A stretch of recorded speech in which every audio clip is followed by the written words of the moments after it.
Muito bom. Estamos aqui para adorar o nome do Senhor Jesus. Quero ler apenas um versículo da Bíblia que está no livro de Atos dos Apóstolos, capítulo 1.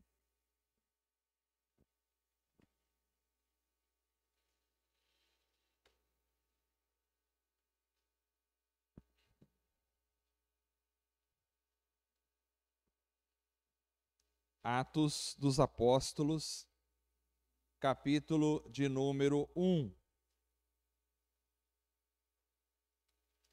Eu vou ler apenas o verso de número 8, que diz assim: Mas receberão poder quando o Espírito Santo descer sobre vocês, e serão minhas testemunhas em Jerusalém, em toda a Judeia e Samaria e até os confins da terra. Amém. Vamos orar mais uma vez, mesmo assentados, pedir ao Senhor que venha nos falar na reflexão da sua palavra. Senhor Deus amado, nós lemos a tua palavra e estamos aqui esta noite completamente, totalmente, absolutamente dependentes do teu Espírito Santo para falar ao nosso coração. Que seja, Senhor, uma palavra que venha do Senhor para nós, que ela possa trazer alimento para a nossa alma. Nós oramos em nome de Jesus. Amém. Irmãos, algo que tem me chamado a atenção esses tempos é a realidade de que cada um de nós, como igreja, temos algumas necessidades fundamentais para a nossa vivência. Quando eu falo igreja, estou falando do corpo de Cristo, não estou falando simplesmente de uma denominação, estou falando de todos aqueles que são lavados, purificados no sangue de Cristo e que foram inseridos na cabeça que é Cristo e que assim fazem parte do corpo de Cristo. Essa expressão da igreja universal que atinge o mundo todo é a expressão completa da igreja de Cristo, que extrapola os espaços físicos de uma denominação e que extrapola os tempos. Então, esta igreja que se representa também na reunião denominacional que nós temos, ou interdenominacional, ou não denominacional, isto é de nenhuma importância, mas esta igreja que se expressa como parte dela hoje aqui, da qual eu e você fazemos parte da igreja de Cristo, ela tem algumas necessidades fundamentais. Em nossa vida particular, cada um de nós expressamos a vida da igreja. E essa vida particular vai repercutir na vida comunitária. Então, existem realidades que nós não podemos deixar de ter na vida particular e na expressão da vida comunitária. Bom, seriam muitas as necessidades, mas eu quero abordar a partir deste versículo que foi lido essa noite, apenas duas necessidades fundamentais da igreja. Duas necessidades fundamentais da igreja. Este relato de Atos dos Apóstolos sobre a ordem de Jesus para os discípulos é muito claro. Jesus tinha ressuscitado, iria ser assunto aos céus, então ele dá uma ordem para os discípulos, para que eles permanecessem na cidade de Jerusalém, até que o Espírito Santo descesse. E a partir dali eles seriam testemunhas do Senhor por toda a terra. Teria muitas coisas aqui para dizer a respeito da experiência de Jerusalém, por que ser em Jerusalém, e toda a realidade que isso traz riquíssima, mas eu vou deixar isso para um outro momento, porque já está me vindo outra mensagem aqui na mente, mas aqui eu quero observar apenas duas necessidades fundamentais para a igreja do Senhor. Primeira necessidade fundamental, e que é algo que tem me incomodado, e que é algo que eu já tenho falado, mas essa noite eu quero reforçar. Primeira necessidade fundamental da igreja é ser revestida do poder de Deus. Esta é a primeira necessidade fundamental da igreja, ser revestida de poder. Os discípulos tinham andado com Jesus por volta de 3 anos a 3 anos e meio. Os discípulos tinham ouvido muitos ensinamentos de Jesus. Eles tinham aprendido muita coisa. Os discípulos tinham aprendido não só na teoria, mas também na prática, porque o próprio Jesus os envia, e eles saem e fazem curas e libertações. Mas agora chegou o momento em que ia começar a igreja. E a igreja não poderia começar sem a experiência do poder. Jesus ressuscita, ele fica 40 dias ali, ele vai ser assunto aos céus e ele diz aos discípulos: não façam nada, vão para Jerusalém e fiquem ali, aguardando até que o Espírito Santo desça e vocês recebam o poder. A partir daí começa.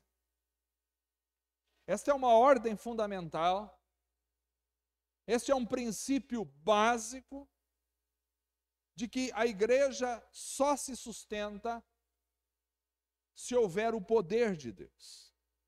O poder de Deus na igreja. Receberão poder quando o Espírito Santo descer sobre vocês. Eu chego à conclusão de que o poder de Deus é absolutamente necessário, é uma questão sine qua non da igreja. Se não houver poder, a igreja está com problema.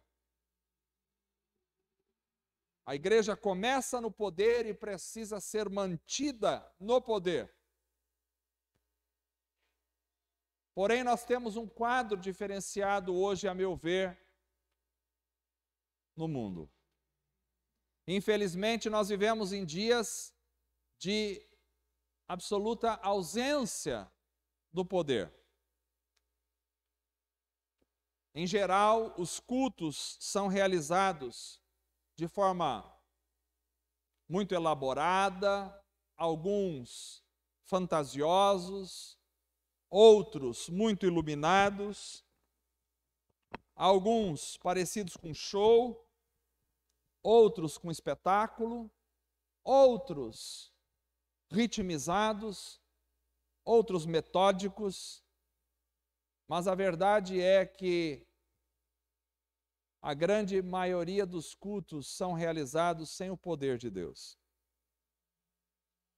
As mensagens que nós temos hoje, muitas são elaboradas, inteligentes, cultas, perspicazes, outras são simples, outras faltam conhecimento, mas a verdade é que, de uma forma geral, as mensagens são pregadas sem poder. As músicas são tocadas e cantadas, muitas vezes bem trabalhadas, com bons acordes, com ótimos instrumentos, com bons músicos, com bons cantores, mas sem poder. A evangelização é praticada, às vezes de forma metódica, estabelecida, ritmizada, mas sem poder. As orações são feitas, belas orações, bonitas, dignas de serem escritas, colocadas num quadro, repetidas, lidas e relidas, mas sem poder. O texto que nós lemos hoje é uma ordem de Jesus para os discípulos. Ele ordena aos discípulos que fiquem em Jerusalém até serem revestidos de poder. O que é o poder de Deus? Esta é uma questão importante porque a resposta a esta pergunta muitas vezes pode levar a práticas e atitudes erradas. Para muitos, poder é sinônimo de gritaria. Quando há gritos, então há poder. Isso, às vezes, se manifesta de formas escandalosas, com atitudes bizarras, e aí alguém disse: o culto foi poderoso. Por quê? Porque todo mundo saiu rouco de gritar. Gritamos todos, o poder de Deus caiu. Embora o poder pode levar a um aumento do nosso volume de voz, é verdade, mas grito é diferente de poder. Para outro, poder já ao contrário, como uma reação a esse tipo fanático de gritarias nas igrejas, outros acham que poder é exatamente o contrário, sinônimo de silêncio absoluto. Então ninguém pode dizer glória a Deus, ninguém pode dizer aleluia, porque aí é carne pura. Poder é a gente ficar sentado, quietinho, ouvindo, numa introspecção. Para outros, poder é uma coroa que os vaidosos precisam usar numa demonstração para o mundo de que eles são homens e mulheres de Deus. Outros pensam que poder é a habilidade que algumas pessoas têm de falar, de impostar a voz, de produzir comoção na plateia com a sua mensagem, com a sua pregação. E alguém diz: levei lenço, chorei um monte, fiquei emocionado, o poder de Deus estava ali. É claro que o poder de Deus também pode vir com expressões da emoção, como lágrimas, choros, sorrisos e etc. Mas nem todo choro, nem todo sorriso, nem toda lágrima é sinônimo de poder. Poder parece algo um pouco diferente disso. Jesus disse: recebereis poder quando o Espírito Santo descer sobre vocês. Então, o que é poder? Primeiro, o poder é algo que eu recebo, que não é inerente a mim, que não é de mim, que não é meu. Poder é algo que vem de fora sobre mim. Recebereis, vocês não têm. Vocês vão receber, não é de vocês, não é do ser humano, não é próprio do homem. É algo que vem de fora, é algo sobrenatural. Se você recebe, não é seu. E neste caso, vem do Espírito Santo. O Espírito precisa descer e descer do alto para que o ser humano receba poder. Então, poder é algo que vem de Deus, vem do Senhor, não vem do homem, não vem das nossas habilidades ou capacidade. E se vem do Senhor, é algo que acontece no meu relacionamento com o Senhor, é algo que eu devo buscar do próprio Senhor. Não tem como eu passar o poder para você, não tem como você passar o poder para mim, o poder vem do Senhor. Então é cada um buscando na comunidade, na igreja, na individualidade, ao Senhor, para receber o poder de Deus sobre a vida. O poder é recebido, vem do alto, não é seu, não é meu. Você não tem o controle sobre ele, eu não tenho controle sobre ele. Ele vem de Deus para nós. O poder é recebido numa interação com o Espírito Santo. Vejam que Jesus se referia à descida do Espírito Santo. E quando o Espírito Santo desceu, vocês sabem o que aconteceu. Eles receberam poder. E naquela ocasião, eles começaram a falar em outras línguas, porque foram batizados naquele momento com o Espírito Santo e começaram a falar em outras línguas, conforme o Espírito Santo lhes concedia que falasse. Não era uma língua que eles estudaram, não era uma língua que poderia ser observada do ponto de vista etimológico, não poderia ser observada do ponto de vista filológico, era uma língua que veio do Senhor, sobrenatural, não era uma língua que eles tinham estudado e aprendido. Então, o poder tem esse aspecto sobrenatural. Para aprender uma língua, você tem que estudar, mas se o Espírito Santo descer e você começar a falar numa língua, você vai falar sem estudar e sem saber as conjugações, mas vai falar por um ato sobrenatural do Espírito. É claro que naquele momento eles falaram uma língua que os outros podiam entender, porque Deus tinha um projeto naquele momento. Os homens que falavam não sabiam o que estavam falando, mas aqueles que ouviam glorificar a Deus na sua própria língua. Porém, em outra ocasião, lá em Coríntios capítulo 14, Paulo vai falar de línguas que não são faladas aos homens, por isso não são compreensíveis aos homens, mas são compreensíveis ao Espírito e a Deus. Por isso Paulo diz: quem ora numa língua, também ora para que possa interpretar.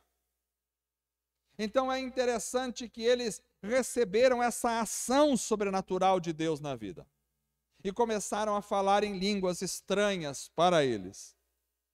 Isso é algo que a igreja não pode negligenciar. Eu sei, nós no passar da história começamos a desenvolver as nossas teologias e eu gosto da teologia, a teologia é importante, tem a sua validade, claro que tem, mas às vezes as teologias são construídas para justificar a nossa falta diante da realidade espiritual. Então, como os homens se esfriaram e o fenômeno sobrenatural de línguas muitas vezes faltou no meio da igreja, mas isso não foi algo ausente da história, porque se você estudar a história da igreja, desde Atos dos Apóstolos, sempre houve a manifestação sobrenatural das línguas estranhas. Nós temos aí só no século XIX, o avivamento que houve na Rua Azusa, nos Estados Unidos, onde houve a manifestação das línguas estranhas. Então, esse foi um fenômeno que sempre houve, sempre acompanhou a história da igreja. Mas aí, nos períodos de frieza, os homens desenvolveram suas teologias. Não, eu sou cessacionista. A gente coloca uma palavra bonita para dar um ar de intelectualidade e justificar a nossa miséria espiritual. Poder de Deus, atos sobrenaturais de Deus sempre acompanharam a história da igreja. E se hoje nós estamos escassos disso, o problema não está com Deus, o problema é nosso. E se hoje nós estamos vivendo uma escassez de sobrenaturalidade da igreja, o problema não é porque a gente às vezes quer justificar, dizendo, não, é o plano de Deus na história que houvesse uma frieza para nós, e Deus é que fez isso, então nós estamos agora colhendo o que Deus não quer que a igreja vive na frieza espiritual. Pelo contrário, eu entendo que Deus quer que a igreja seja revestida do poder. E se nós não temos o poder, o erro está em nós. Precisamos da ação do Espírito Santo em nós. Quando eu me converti, as pessoas falavam em línguas estranhas, isso não faz muito tempo. As pessoas eram cheias do poder de Deus, pessoas tinham visões de Deus, pessoas tinham arrebatamentos, pessoas tinham experiências com anjos, como a Bíblia diz, lembrai-vos da hospitalidade, porque muitos sem saber hospedaram anjos. Pessoas eram curadas sobrenaturalmente, como eu tive a alegria de ver pessoas completamente curadas, pessoas que já estavam condenadas. A minha conversão está aí mais ou menos em 1981, dá para você ver quantos anos. Pessoas que naquela época foram curadas, estão vivas até hoje, que eram para ter morrido já. Deus fazendo obras sobrenaturais, eu já vi, você já deve ter visto.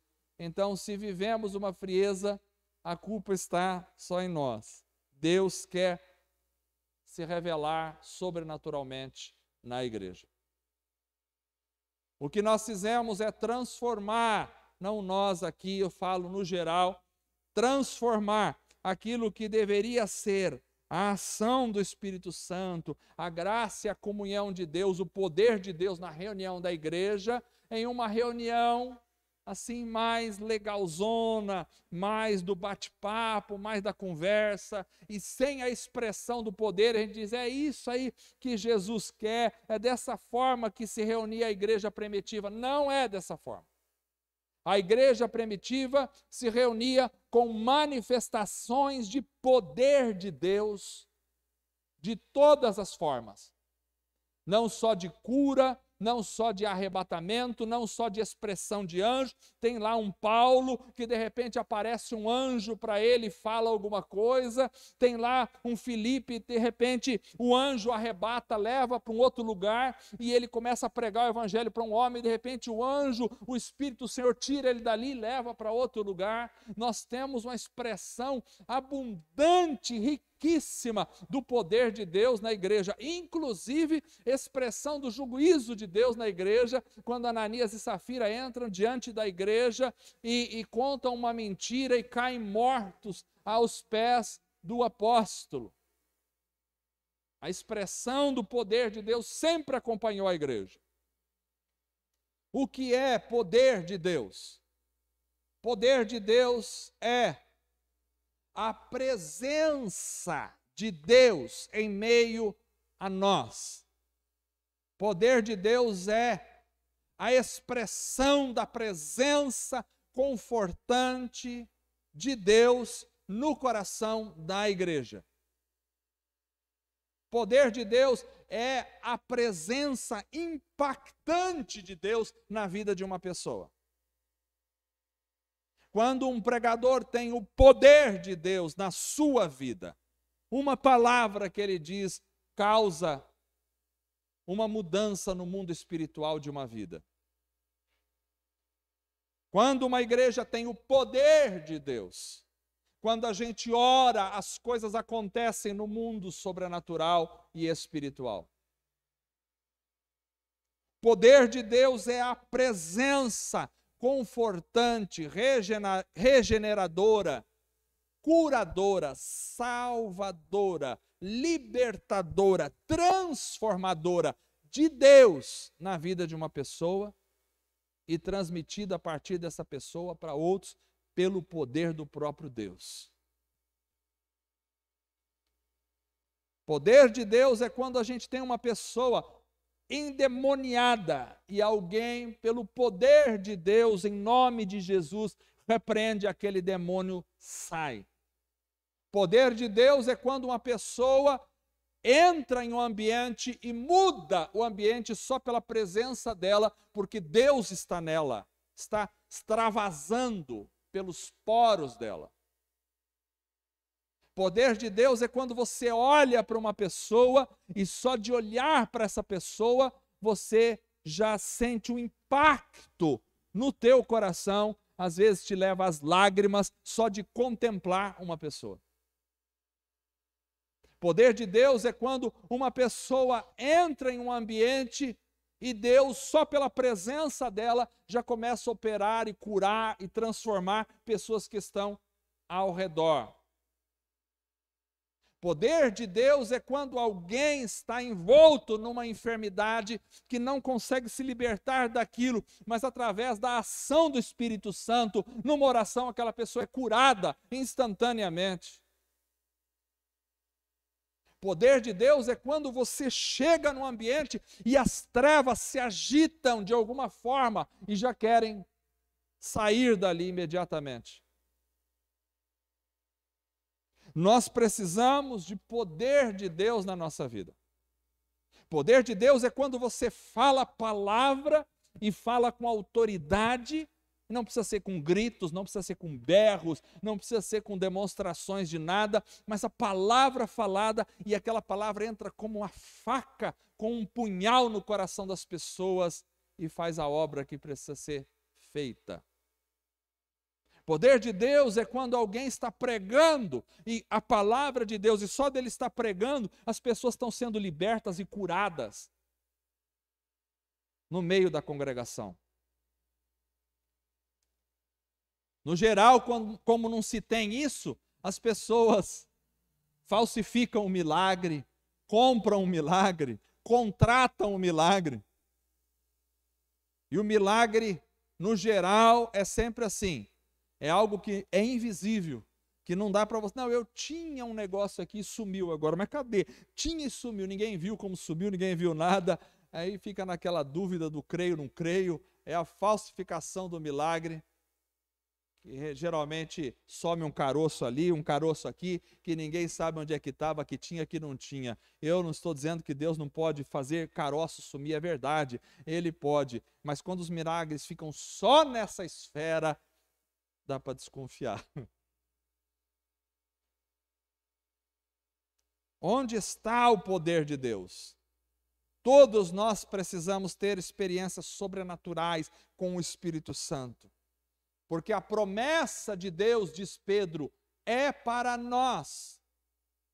Pedro vai dizer em Atos capítulo 2, verso 39, após a descida do Espírito Santo, na pregação de Pedro, ele diz: pois a promessa é para vocês, promessa do Espírito, do poder de Deus. A promessa é para vocês, para seus filhos, para todos que estão longe, para tantos quantos o Senhor, o nosso Deus, chamar. É para todos nós. Então não é só para Jerusalém, não é só para os filhos daqueles que estavam ali, é para todos que estão longe. Já atingiu a gente. Tantos quantos o Senhor chamar. A experiência é para nós. As nossas teologias fracassadas dizem que a experiência é só para aquela época. Pedro diz o contrário aqui. A experiência é para todos. Isso é para nós, essa promessa é para nós. É para nós, nós precisamos nos apropriar desta promessa. O poder de Deus é a manifestação sobrenatural de Deus na vida de uma pessoa. E ele se manifesta curando, ele se manifesta libertando, ele se manifesta confortando, ele se manifesta fazendo maravilhas, ele se manifesta falando, consolando um coração, ele se manifesta dando visões, ele se manifesta dando sonhos, ele se manifesta trazendo pensamentos, ele se manifesta realizando coisas miraculosas. Se nós temos o poder de Deus, a nossa vida é de um nível. Se nós não temos o poder de Deus, a nossa vida é outro nível. E Deus nos chama para uma vida de experimentar o seu poder. Mas nós vivemos numa época de frieza, de apatia espiritual. É verdade, mas nós não somos obrigados. Deus não nos obrigou a viver essa frieza na nossa vida. Pelo contrário, Ele nos convida para uma vida diferenciada. Mas para que isso aconteça, primeiro tem que haver uma conscientização. Isto é para mim e eu quero. Segundo, tem que haver um quebrantamento. Dizer, eu preciso, eu quero o seu poder na minha vida. Para que você quer o poder? Para mostrar para os outros que é poderoso? Não. Eu quero porque eu quero desfrutar das maravilhas desse Deus maravilhoso. Eu quero estar em comunhão com Ele. Eu quero me alimentar dEle. Eu quero viver na presença dEle. Eu quero estar com Ele. Eu quero me relacionar com Ele cada vez mais profundamente para ser transformado cada dia mais à imagem de Cristo Jesus. Então, o poder não é dado para que nós possamos fazer um show-off, para que possamos colocar numa mídia social e dizer, olha lá como somos poderosos, essa igreja é poderosa. Não é para isso. O poder não é dado para a gente levantar a bandeira do nosso nome ou da nossa denominação, que não serve para nada. Não é para isso. O poder é dado para você se parecer com Jesus e ser cheio da presença dEle e experimentar dos banquetes celestiais, para ser transformada a sua vida, para que você seja um instrumento de Deus para levar a salvação e a libertação para outras pessoas. E aqui eu entro no segundo elemento imprescindível, necessário para a igreja. Se o primeiro é o poder, o segundo é a missão. Porque o poder leva à missão. O texto diz, receberão poder quando o Espírito Santo descer sobre vocês e serão minhas testemunhas em Jerusalém, toda a Judéia, Samaria e até os confins da terra. Chegou a nós. Se você está aqui hoje é porque começou lá em Jerusalém. Chegou aos confins da terra. Quanto que eles iam imaginar Brasil? Nem existia o Brasil. Chegou aos confins da terra. Começou há 2000 anos atrás em Jerusalém. Chegou até aqui, aos confins da terra. Então o poder vai nos fortalecer, vai nos capacitar. Para quê? Para sermos testemunhas. Testemunhas do quê? Testemunhas não da minha denominação. Olha, eu vim aqui testemunhar como a minha denominação, meu pastor é maravilhoso. Não, isso não serve para nada. Você tem que testemunhar de Cristo. Seremos testemunhas de Cristo. E como é que a gente testemunha de Cristo? A gente testemunha de Cristo com as nossas palavras, quando a gente fala de Jesus. Quando a gente expressa Jesus. Não simplesmente falar o nome Jesus, mas expressar com as palavras o amor, a graça, a paz, a alegria e o poder de Jesus.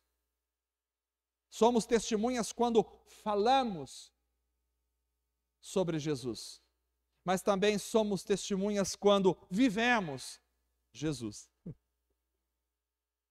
E viver talvez seja muito mais impactante do que falar. Porque falar, você pode ensinar até um papagaio falar, mas viver, só quem é transformado pode viver. O poder vai nos dirigir, vai nos impulsionar, vai nos capacitar. O poder vai qualificar as nossas palavras. O poder vai envolver as nossas mensagens. O poder vai encher as nossas palavras de efeito transformador. O poder vai capacitar a nossa vida. Capacitar para quê? Para testemunhar de Cristo. através da nossa vivência. E como é que a gente testemunha de Cristo? Vivendo em santidade. É uma forma de testemunhar de Cristo. A vida em santidade manifesta Cristo ao mundo e é a forma de testemunharmos de Cristo. A santidade tem duas faces, no mínimo. Por que nós nos santificamos? Nós nos santificamos, primeiro, para Deus. Sede santos, porque eu sou santo. É o ponto principal. Por que que você deve se santificar?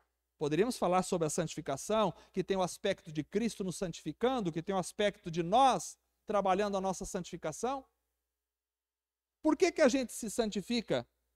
A gente se santifica e é santificado para Deus, para Ele. Não é para o outro em primeiro lugar, é para Deus em primeiro lugar. Sede santo porque eu sou santo. Este é o ponto máximo da santidade. Nós devemos ser santos porque Ele é santo. E se nós queremos viver com Ele, temos que viver em santidade. Então a santificação, ela tem essa face de se santificar para Deus, mas ela tem uma segunda face. Não só nos santificamos para Deus, mas em segundo lugar, nós nos santificamos para o mundo. É para o mundo que me santifico. Malaquias 3,18 diz: então vocês verão novamente a diferença entre o justo e o ímpio, entre o que serve a Deus e o que não serve. O cristão se santifica para que o mundo veja a diferença entre aquele que serve e aquele que não serve, entre o justo e o ímpio. Se em primeira instância eu me santifico para Deus e assim eu testemunho de Jesus, em segunda instância eu me santifico para o mundo, para que o mundo veja que nós temos a luz e o sal de Cristo em nós, e assim eu testemunho de Jesus. Como é que eu testemunho de Jesus? Eu testemunho de Jesus com uma vida santificada. Quanto mais você se santifica, quanto mais você se separa do pecado, quanto mais você se separa da iniquidade, mais o mundo pode ver em você Cristo. Alguém fez uma pergunta para um pregador uma vez, dizia: por que será que quando eu me sento do lado de um pastor, eu vejo mais um homem de negócios do que um santo homem de Deus? Este é o pecado da nossa nação, da nossa sociedade, da nossa igreja. É quando os pastores parecem mais homens de negócio, parecem mais filósofos, sociólogos, do que homens santos de Deus. Não é só o pastor que precisa parecer um homem santo de Deus. Toda a igreja precisa ser santa de Deus.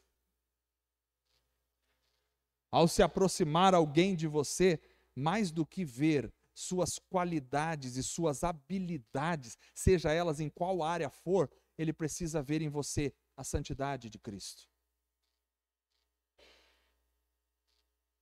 Eu não quero que alguém tenha a primeira impressão de mim, como ele é inteligente, como ele é legal, como ele é gente boa, como ele sabe fazer isso, como ele sabe cozinhar bem, como ele sabe fazer aquilo. Não, eu quero que a primeira impressão seja como ele se parece com Jesus. Essa é a impressão que precisa estar em cada um de vocês. Que as pessoas, ao se aproximar de vocês, não tenham a primeira impressão: que ótimo engenheiro, que maravilhoso mestre, que bom professor, que ótimo construtor, que lindo guarda, que maravilhoso confeiteiro. Não, as pessoas precisam, quando se aproximar de nós, a primeira impressão que precisa ficar é: esse é diferente, ele parece com Jesus. Porque todas as nossas habilidades, todas as nossas profissões, tudo aquilo que a gente faz ou deixa de fazer neste mundo secular, vai ficar aqui. Nada nós vamos levar, nós não levaremos os livros que escreveremos, não levaremos as comidas que fazemos, não levaremos as construções que fizemos, mas nós levaremos a imagem de Cristo na nossa alma, no nosso coração.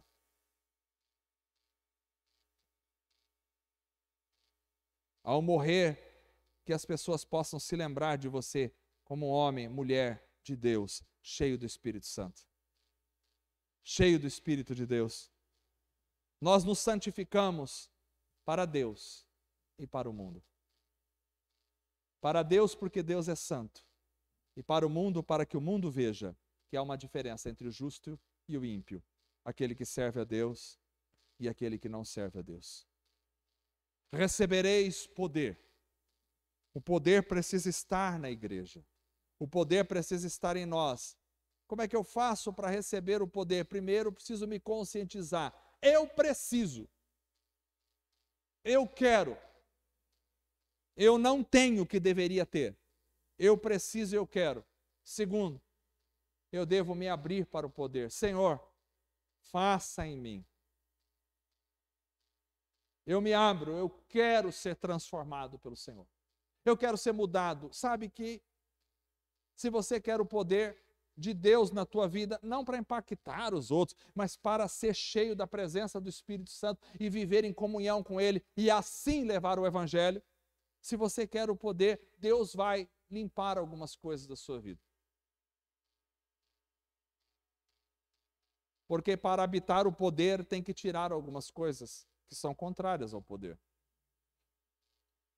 Às vezes a gente ora pedindo o poder de Deus, mas se esquece que para vir o poder de Deus tem que entrar primeiro a humildade. Se a humildade não entrar, o orgulho não deixa o poder entrar. Então ou a gente tem humildade ou a gente tem orgulho, a gente não consegue estar neutro. Então se tem orgulho, Deus tem que quebrar o orgulho. E quando Deus começa a quebrar o nosso orgulho, começa a bater, esmiuçar aquilo que está dentro de nós, começa a doer. Mas se nós queremos o poder, precisamos passar por essa cirurgia. A cirurgia espiritual de Deus sobre a nossa vida. É quando Deus começa a arrancar coisas que estão lá e que impedem o poder de se manifestar.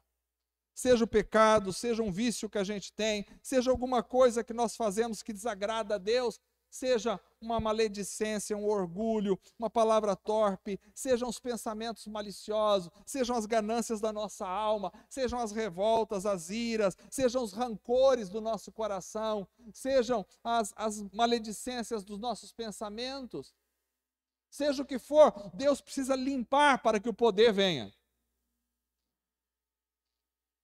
Então, se você perde o poder, não estranhe se comece a doer. Até rimou, mas é uma verdade. Porque para o poder chegar, vai doer no coração e na alma. Algumas coisas têm que ser tiradas. Porque eu e você, nós temos erros, nós temos coisas erradas na vida que entram dentro do nosso coração, que se alojam lá. E às vezes essas coisas, elas estão lá até com boas nomenclaturas, bons nomes, bons orgulhos. Eu me orgulho da minha humildade. Eu não levo desaforo para casa. O negócio é comigo assim, escreveu, não leu, o pau comeu. A hora que tem que falar a verdade, eu falo na cara. Coisas desse tipo que às vezes disfarçam o nosso orgulho, a nossa vaidade, o nosso nervosismo, a nossa revolta, a nossa ira, os nossos rancores, as nossas amarguras, a nossa falta de perdão. Aliás, para o poder se estabelecer, precisa limpar o coração. A Bíblia diz que quem não perdoou não será perdoado. Eu vim no carro agora tentando explicar para meus filhos algumas coisas da lei. Eu disse assim para eles, às vezes é falado uma ordem e vem a discussão. Ordem é ordem, não se discute. Porque Deus, quando dá uma ordem, você não tem que discutir, você tem que cumprir. Ordem é para ser cumprida, não é para ser dialogada e discutida. Se tem uma ordem superior. O mundo militar sabe disso. Ordem se cumpre, não se discute. Quando vem a ordem, tem que vir o cumprimento. E a ordem de Deus é, perdoe, senão não será perdoado. Não tem como discutir. Mas o senhor não sabe o que ele fez. O senhor não sabe, ó, dentro do meu coração, por que eu passei. Perdoe, senão não será. Mas, Senhor, o senhor não... Olha, eu vou te contar uma história. Perdoe, senão não será perdoado. É ordem, ordem. Ordem não se discute, se cumpre. Mas eu não sinto Perdão não é sentimento, é decisão. Decida, eu perdoo, em nome de Jesus. Perdão é quando você decide e quando você confessa. Confesse, eu perdoo, em nome de Jesus. Deus tem me falado ao meu coração que eu preciso confessar. E eu preciso confessar, Deus, eu perdoo fulano de tal, eu perdoo essa pessoa que me fez isso há 20 anos atrás, eu guardei ainda, eu preciso perdoar isso, eu tenho que confessar com os meus lábios. É importante confessar. Pode parecer que não, mas é importante. Você tem que dizer para Deus, dizer para você mesmo, eu perdoo, e diga o nome, fulano de tal. Se souber o RG, diga, se souber o CPF, o endereço, diga, eu perdoo esse fulano. Por mais que ele tenha feito alguma coisa errada, e ainda que você não concorde, porque você não precisa concordar com o erro, mas você precisa perdoar. Aliás, você não deve concordar com o erro, mas você deve perdoar aquele que errou. Concordar com o erro é uma coisa, perdoar é outra. Jesus nunca concordou com o erro dos homens, mas disse, Pai, perdoa-lhes, porque não sabe o que fazem. Se não perdoar, não limpa a alma. Se não limpa a alma, o poder não vem. Nós precisamos do poder, o poder libertador. Quando se fala em poder, fala, pronto, pregação pentecostal. O pastor está querendo que no próximo culto não saia gritando, rodopiando, dançando no manto. Não é nada disso. Se o Espírito Santo levar você a pular, aí pule, amém. Não tem... Mas não é isso. É o poder libertador. Tem gente que está aprisionada na alma, no coração, nas amarguras do ser. O poder libertador que vai libertar. O poder só vem se eu quiser. O poder só vem se eu orar. O poder só vem se eu me dispor. O poder só vem se eu buscar. E o poder só vem se Deus mandar. Ficar em Jerusalém até que do alto sejais revestido do poder. Deus mandou. Por que muita gente não recebe? O Espírito Santo não está no céu, está na terra. O Espírito Santo está aqui, está na terra. Por que muita gente recebe e muita gente não recebe? O Espírito Santo está aqui. Ele foi derramado sobre a terra e continua aqui. Ele não está lá, está aqui. Por que muita gente não recebe? Deus está aqui, por que muita gente não ouve? Jesus disse, onde houver 2 ou 3 reunidos em meu nome, eu ali estou no meio deles. Por que a gente não vê? Por que a gente não percebe? Por que a gente não sente? Por que a gente não ouve?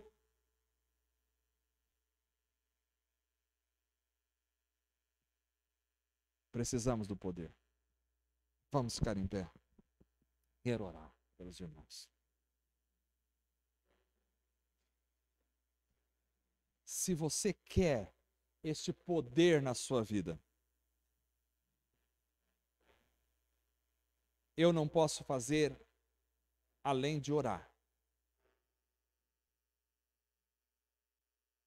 Se você quer, você pode orar. E eu vou orar por vocês. E vocês vão orar por mim. E nós vamos orar por nós e por outros, para que o poder de Deus se manifeste na nossa vida. Se você se quebrantar, se você se humilhar, se você se arrepender, se você perdoar, o poder de Deus vai invadir o teu coração. Porque Deus é o mesmo ontem, hoje e eternamente. Ele não mudou. O mesmo Deus que abriu o mar é o mesmo Deus que derramou o Espírito em Atos dos Apóstolos. O mesmo Deus que ressuscitou Lázaro é o mesmo Deus que está aqui esta noite. É o mesmo Deus que trabalhou na história da igreja. É o mesmo Deus que encheu John Wesley. É o mesmo Deus que encheu Finney. É o mesmo Deus que encheu Moody. É o mesmo Deus que encheu White Mania. É o mesmo Deus que encheu Martin Lutero. É o mesmo Deus. É o mesmo Deus que encheu os homens que fizeram a história da igreja. É o mesmo. É o mesmo Deus que operou na Rua Azusa, é o mesmo Deus que derramou um avivamento, é o mesmo Deus que usou o Bonk na África, é o mesmo Deus. É o mesmo Deus que usou o apóstolo dos pés sangrentos. É o mesmo Deus. É o mesmo Deus que usou o irmão André para levar as Bíblias aos países comunistas. É o mesmo Deus, é o mesmo. Não mudou. É o mesmo Deus que está hoje. É o mesmo Deus que usou Mário Roberto Lindstrom para ressuscitar pessoas. É o mesmo Deus. É o mesmo Deus que está aqui hoje. Mesmo Deus. Ele não mudou. Nós mudamos. Ele continua o mesmo. Precisamos voltar em nome de Jesus. Fecha os teus olhos, Senhor Deus amado. Senhor Deus maravilhoso.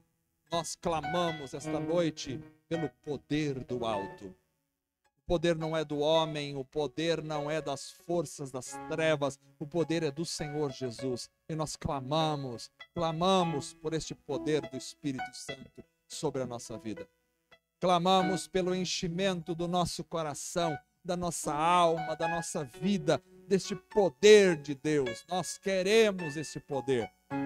Opera em nós, Senhor, pelo teu Espírito. Arranca aquilo que desagrada ao Senhor da nossa alma, do nosso coração. Arranca a iniquidade, o pecado. Arranca, Senhor, a maledicência, a falta de perdão. Arranca, Senhor, Deus, os pensamentos maus. Arranca as prostituições, os adultérios da alma. Arranca, Senhor, as palavras torpes da nossa boca. Arranca, Senhor, a frieza do nosso coração, a apatia, o egoísmo, a vaidade. Arranca, Senhor, Deus, o orgulho. Arranca, Senhor, aquilo, ó Pai, que está contra a tua vontade do meio de nós, o materialismo, o amor ao dinheiro, o amor às coisas erradas. Arranca a inversão de amores, ó Deus. Arranca, Senhor, do nosso meio, Senhor, tudo aquilo que não vem de ti, e fortalece, limpa o nosso coração pelo poder do teu Espírito, ó Pai. Age pelo poder do teu Espírito sobre a tua igreja, que cada um seja revestido do poder do Senhor, da alegria do Espírito Santo. Reveste a nossa alma, faz de nós, ó Deus, missionários, mensageiros desta palavra maravilhosa, que ao abrir a nossa boca, a graça do Senhor destile, Senhor, de dentro de nós para a glória do teu nome. Que a nossa presença contenha a tua presença, principalmente na nossa vida. Que a nossa imagem seja a imagem de Cristo Jesus. Que o nosso amor seja o amor de Cristo. Que o nosso toque seja o toque de Cristo. Que a nossa graça seja a graça de Cristo. Que a nossa unção seja a unção de Cristo. Que a nossa fortaleza seja a força de Cristo Jesus. Que a nossa alegria venha do alto. Que o nosso altar esteja em chamas. Que o nosso coração esteja esmiuçado, quebrado, quebrantado diante do Senhor. A tua palavra diz: pedir e dar-se-vos-á, buscai e acharei, batei e abrir-se-vos-á. E nós cremos esta noite, o Senhor pode nos revestir de poder. Tira-nos da frieza espiritual, da apatia, Deus. Faz de novo aquilo que o Senhor já fez na história da igreja. Reveste este povo da unção do teu Espírito. Que cada um seja uma tocha viva da presença, da unção, da graça, do louvor do Senhor. Que cada um seja um arauto, Senhor, do teu evangelho. Que cada um seja uma voz profética a este mundo perdido. Ó Deus, que haja santidade, que haja santificação, que haja perdão, que haja alegria entre nós, que haja unção do Espírito sobre cada coração. Reveste o nosso coração do poder do Espírito Santo. Não nos deixa viver uma vida fria e apática sem a presença do Senhor. faz de nós homens e mulheres revestidos do poder, da alegria, do gozo do Senhor, todos os dias da nossa vida. Renova, Senhor, age, Senhor, sobrenaturalmente no nosso meio, a ponto do sobrenatural se tornar o nosso natural, a ponto da nossa vida seja um transitar na sobrenaturalidade do Senhor, todos os dias da nossa alma. Fortalece a tua igreja, aviva o teu povo, ó Pai. Nós oramos, clamamos por um avivamento, clamamos, a tua palavra diz: clama a mim e responder-te-ei. Nós clamamos ao Senhor, cremos na tua palavra. Tu és o mesmo ontem, hoje e eternamente. Tu és o mesmo. O Senhor não está com a mão encolhida, o Senhor não está com o rosto virado para que não possa olhar para nós, mas nós cremos no teu poder. Estenda as tuas mãos sobre a tua igreja para curar pessoas que estejam aqui, ó Deus, portadoras de enfermidades no corpo, enfermidades na alma, enfermidades na mente. Nós pedimos em nome de Jesus que pelo poder do teu Espírito Santo sejam curadas, sejam transformadas, sejam modificadas pelo poder do Senhor. Traz cura, traz libertação, traz alegria aos corações. Ó Deus, fortalece essas pessoas para a glória do teu nome, em nome de Jesus. Amém. Glória a Deus, aleluia. Vamos cantar com alegria em nosso coração.